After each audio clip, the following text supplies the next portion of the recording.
Hi friends, welcome to my new video. किसी दिन है आम घर टे प्रोब्लेम चलता आई मझे मुझे बहुत जगह भी जाइए बुलिया बट किसी मन है वीडियो बनाया तो आज मो वीडियो स्टार्ट करुँच। तो मो ना बिलीप्स एपर्यंत मोर ट्राइपॉड आसी जाए ना तो से पर्यंत मुझे रैंडम ब्लॉगिंग करी। तो बापा आज पिठा तरकारी आनी तो फर्स्ट मुझे देखते आप बस इडली बरा तो मामा बरा और इडली खाइबी बाबा भी खाइबी तो बस गुलगुला आम इडली मिष्टी मोर मिसिकी आम 3 जन खाइलु इडली बरा तरकारी आउ पखाड़। आ देखो तुम मिष्टी को केड़ी छोटिया था आज को केड़े बड़ा हो गला कि मत निज आड़े पपी दूँ एक्चुअली से मुही कहते मत पपी देवा।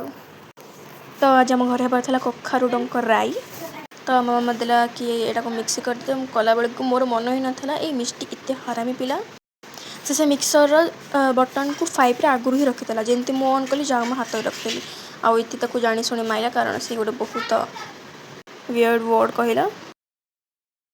आ देखो से लुचि लुचि फर्स्ट इटे नहीं खाई पकईला आउ से बस गोटे ही बैट खाई धरिकी चकटी चाकुड़ी निजे पाटे पुणी पुणी लास्ट को फोपाड़ी देला तो मत बाहर फोपाड़ पड़ा।